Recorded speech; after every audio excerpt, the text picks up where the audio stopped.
Bonsoir, je pars du principe que vous allez bien. Donc moi je me présente, je m'appelle Élodie Pou et ça fait 2 ans maintenant que je monte sur scène de manière professionnelle. Avant j'avais vraiment un métier que je ne souhaite à aucun être humain normalement constitué, surtout s'il tient à le rester. Je travaillais dans les écoles maternelles. Depuis 12 ans. Et je dois dire que le fait que ça soit fini, le fait de ne plus être toujours entouré de petits-enfants comme ça partout, c'est vrai que ça me manque pas du tout. Même si j'avoue qu'ils sont une grande source d'inspiration, hein, ça c'est vrai. Moi, je me rappelle par exemple d'une journée d'école où il pleuvait depuis des heures et des heures. Hein, l'orage grondait, le vent soufflait, les enfants étaient tristes. Ils regardaient par la fenêtre avec leurs petites bouilles comme ça. C'est pas juste. Il fait froid. Pourquoi tu nous laisses pas rentrer ?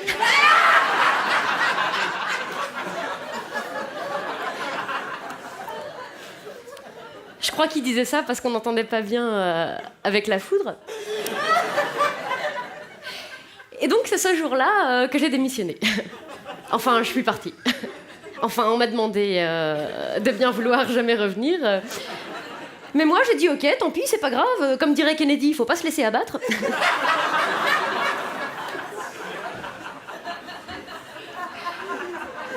C'est vrai, restons positifs. Trouvons autre chose. Mais quoi ? Alors moi, je voulais un métier où tu travailles que le soir et où c'est bien payé, mais je suis allergique au latex.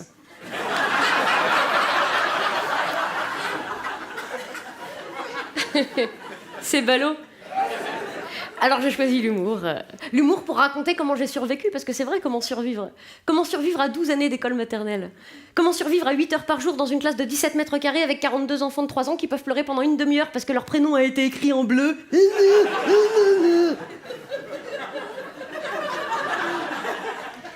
Eh bien, je possède une technique très simple que je préconise pour tous ceux qui doivent passer du temps avec des petits-enfants. Moi, ce que je fais, c'est que je picole. Pas d'hésitation, hydratation. Ça permet de passer des journées bien plus intéressantes. Avec tous les petits-enfants, avec le petit Clitis. Clitis, que sa mère a appelé comme ça parce qu'elle adore Clitis Wood.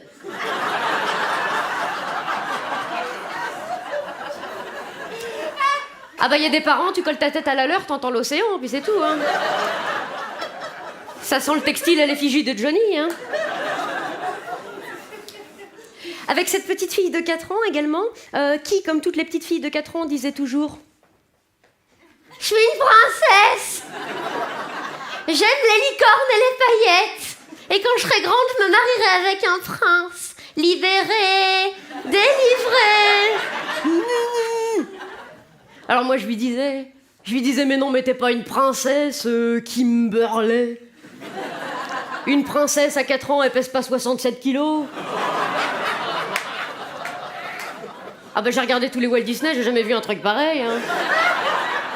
Elle était gracieuse comme une boîte de thon. Ah, les cheveux gras, de l'eczéma, on aurait dit une otarie qui a chopé la myxomatose. En plus, je pense que les parents devraient pas laisser des enfants en surpoids porter des leggings à imprimer léopard. Le résultat final est une insulte au règne animal. Je lui disais, mais des leggings avec des écailles, ça fera ton sur ton.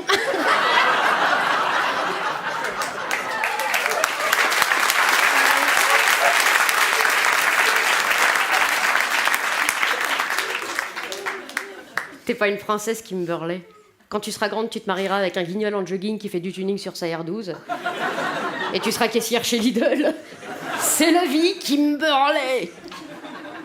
Mais ne t'inquiète pas, Kimberley, la vie, c'est comme une boîte de chocolat. Ça dure moins longtemps chez les gros.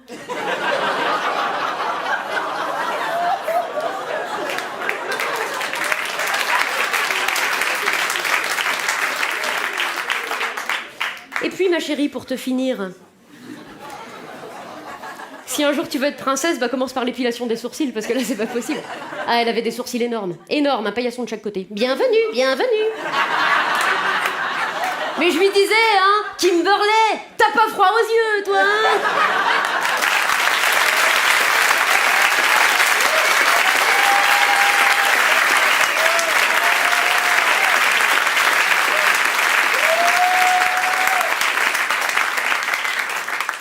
Du coup, ça fait 2 ans que j'ai démissionné des écoles maternelles. De toute façon, j'en avais marre d'avoir de l'argent.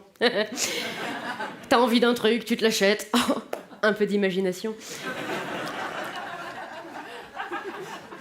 Par contre, il y a un truc que je prends toujours énormément de plaisir à faire, c'est les observer. Observer des enfants, jouer, vivre, c'est merveilleux comme moyen de contraception.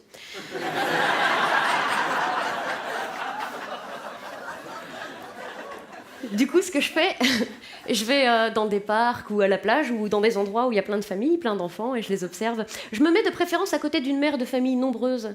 Tu sais, les mères qui arrivent avec un semi-remorque de matériel de puériculture. Ces mamans que toi tu admires parce qu'elles semblent tout gérer à la perfection, mais qui au plus profond d'elles-mêmes ont déjà commis tellement d'abandons sur le bord de l'autoroute. J'étais donc cet été en session d'observation à la plage. Je rentrais dans l'eau centimètre par centimètre en poussant un petit cri aigu à chaque vague. Ah, j'ai froid comme une poufiasse. Et là, il y a un môme, il vient boire la tasse à côté de moi, quoi. Un roux, en plus. On est d'accord ? Elle est grande, la mer. Ah, mais non, poil de carotte, il donne à côté de moi. Vas-y que je braille, vas-y que je t'éclabousse. Elfan Zimir. Oh, il parle même pas français. Alors bon, la maître nageuse arrive avec son maillot de bain rouge et ses boobs. Elle le sauve, elle le rend à sa mère et elle revient pour m'engueuler, dis donc.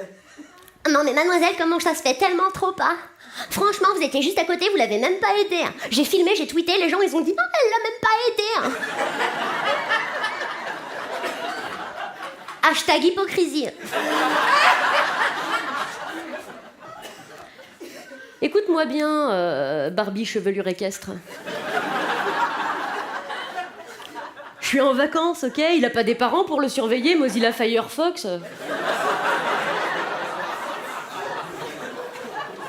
Expliquez les blagues entre vous. Un gros roux allemand plein de choucroute. J'ai dit, t'es gentille, Pamela, mais je touche pas à ça, moi. Je suis sûre qu'il glisse entre les doigts comme une anguille. Puis il faut être prudent à la mer.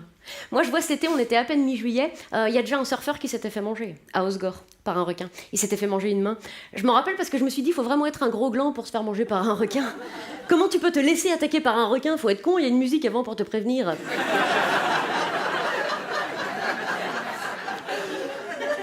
Tu vas pas me dire que si t'es en train de surfer ou de nager et que t'entends juste derrière toi pom pom pom pom pom pom pom avec un aileron qui dépasse, tu vas pas me dire que ça te met pas la puce à l'oreille. À la piscine, c'est pareil. J'étais cet été dans mon transat au bord de la piscine. J'étais bien perdue dans mes pensées. Je m'y perds facilement. C'est un endroit où je vais pas souvent. Merci beaucoup. Et à côté de moi, il y a deux mamans qui discutaient. Non mais le mien il a peur de l'eau. Oh, il a peur de l'eau, c'est une catastrophe. Une catastrophe. Pourtant on vient ici tous les étés depuis qu'il est tout petit, mais je sais pas. Il a la phobie de... Timothée, ne cours pas autour des bassins, tu vas tomber dans l'eau, tu vas te noyer, tu vas mourir. C'est ça que tu veux, Timothée? Tu veux mourir noyé? Je te le dis tous les jours, Timothée, la noyade est la pire mort qui soit. Tu veux que le chlore rentre dans tes poumons et les brûle? C'est ça que tu veux, Timothée? Tu veux que maman elle passe sa vie toute sa vie à pleurer ton absence? C'est ça que tu veux, Timothée? Bah vas-y, bravo, bien joué. Tu veux quoi comme fleur, des chrysanthèmes? Comment on fait? J'appelle Interflora, puis je passe la commande. Tu gardes ta bouée et tes brossards si tu vas dans l'eau et si vraiment tu veux les enlever, tu vas nager dans le pédiluve.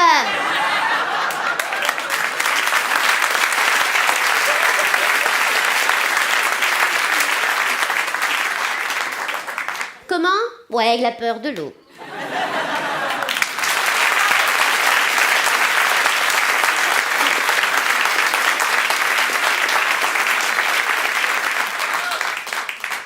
J'en ai pas, moi, des enfants. Je vous rassure tous à l'intérieur du plus profond de vous-même.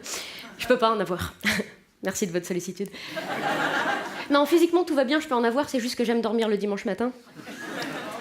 Mais je le vis bien, hein.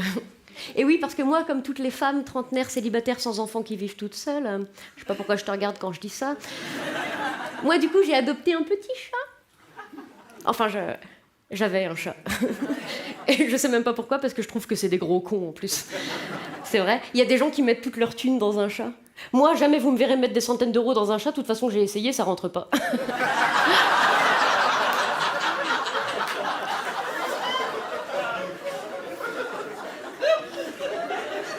L'image est belle. Non, c'est une très mauvaise tirelire, et pourtant...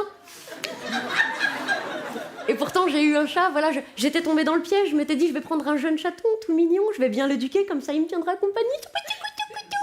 Gros con, oui. Au bout d'une semaine, il avait déjà déféqué dans tous les coins du nouvel appartement. Même des coins que je connaissais pas encore, je les ai trouvés à l'odeur. Il faisait ses griffes partout, sur les murs, sur les tapisseries. Il urinait partout, il avait même fait dans mon lit, sous la couette, surprise. La nuit, en plus de jouer avec des sacs plastiques, hein, parce que ça fait du bruit, ça réveille tout le monde. Oh, c'est rigolo. Il ouvrait mes tupperwares avec mon déjeuner du lendemain, et il les bouffait, l'enfoiré. Et il sélectionnait ses légumes. Pas être un gros con pour faire ça. Les portes, il avait appris à ouvrir les portes avec ses petites pattes, comme les petits stégosaures de Jurassic Park. Du coup, qu'est-ce qu'il faisait? Il ouvrait la porte des toilettes, puis il dévidait les rouleaux de PQ, comme ça. 24 rouleaux de PQ, j'ai retrouvé dans mon salon un soir. Qui a déjà rembobiné un rouleau de PQ? C'est chiant, hein? Soi-disant qu'un chat peut parcourir 1200 km à pattes pour rentrer chez lui. Mais félicitations, quel sens absolu de l'orientation. Comment ça se fait que tu viens chier à 12 cm de ta putain de litière? Et quand ils viennent te faire un petit bisou avec leur museau, c'est pas de la tendresse, non, c'est pour se retourner et t'offrir un diaporama complet de leur trou du cul.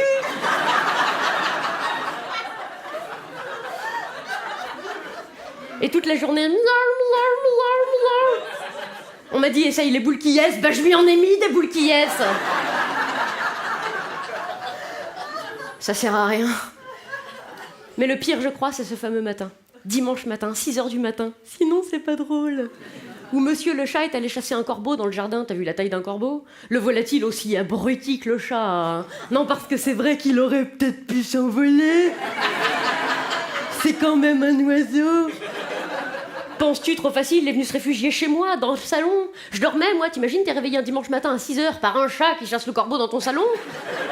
La vision d'horreur, le corbeau il volait partout. Ah! Ah! Alors oui, j'imite super mal le cri du corbeau. Mais t'imagines la vision d'horreur, je m'en suis débarrassée du truc. Hein. Oh Dieu bénisse les restaurants chinois.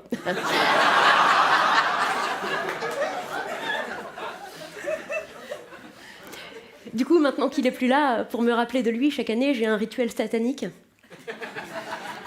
Chaque vendredi soir, pour Shabbat,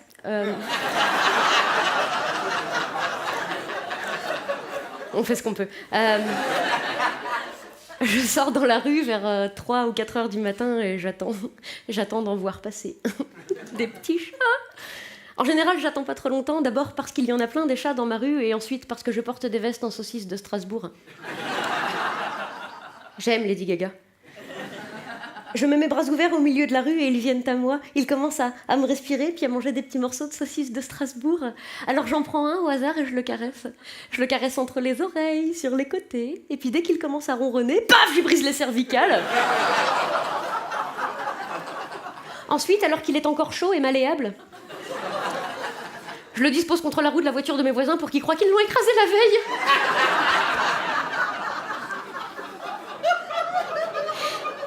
Et le lendemain matin, quand ils vont à leur voiture pour bosser, je les guette par la fenêtre de ma cuisine. Ils ont l'air tellement gênés. C'en est presque gênant. Parfois, il y en a qui pleurent. Alors je sors de chez moi en trombe et je fais « Ficelle !»